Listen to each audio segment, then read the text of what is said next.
Oh, sorry. Thank you. After the Wolves game, you weren't happy with the performance. A week later, how are you happy with the response the players have given you tonight?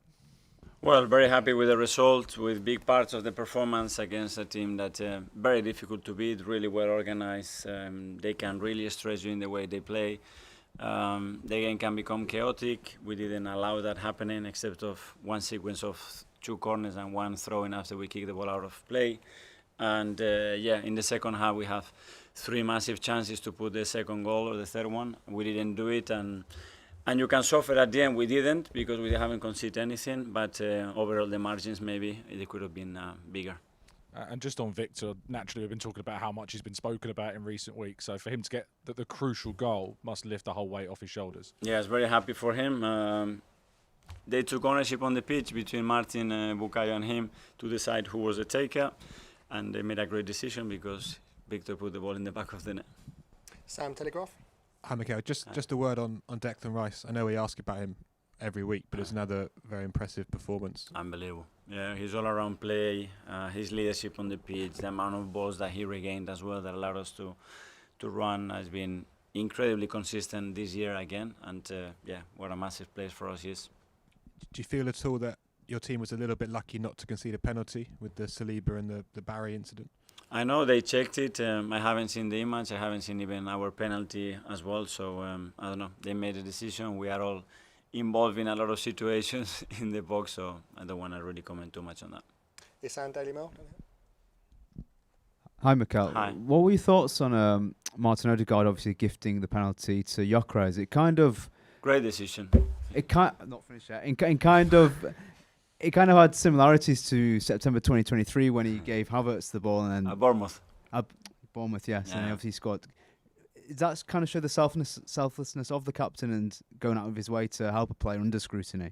Yes, I agree with that, and as well the confidence on the player, because obviously he practices every day and he's unbelievable at it, and he put the ball in the back of the net. So I love when players take ownership and decide by themselves what is the best decision. That's something really positive. And what were your thoughts on Martin's performance, particularly in the second half? He seemed to grow into the game a bit more with his passing. Yeah, he was much more vertical as well. We find some spaces. We find him to have more vertical attacks as well. The moment they started to be a bit more aggressive in their press, and in those moments we should have decided the game a bit earlier. Mikel, this is the third time in 4 years you're going to be top at Christmas. What gives you confidence and belief that this time will be different and you can go on and win the title? No, what it gives me belief and confidence, the level of performance and the consistency of that. I mean, that's very, very difficult to do in this league, and that means that the team is constantly there, and nothing. Enjoy the process of winning, and you're going to have to go to difficult places, you're going to have difficult moments. We have dealt with a lot of things already, and we are there. And what we want to do, work for the next game, try to improve and make sure that everybody's with that spirit and energy and enjoying that. Art, Athletic. Hi, Mikel. You mentioned a couple of times there the margins could have been bigger. Is that something you felt as a theme throughout these kind of recent games? Because it seemed that games have been a bit tighter than maybe they needed to be. Yes, but okay, you hit the post twice, with players that normally in those positions they're going to put the ball in the net. But it's what it is. We have to try, we have to continue. The more we insist, the more would happen and the margins will be bigger. And that's what we have to try to do. And a few times when you've got to this period of the season, I remember a couple of seasons ago you mentioned ball speed being really important. I was just wondering how you felt that's been in these games, especially in the first half here before the penalty. How did you feel your team were moving the ball? Yeah, at the end you have to dominate the tempo of the game. In order to do that, you have to understand what the game requires, when you have to play really fast, when you have to slow the game down.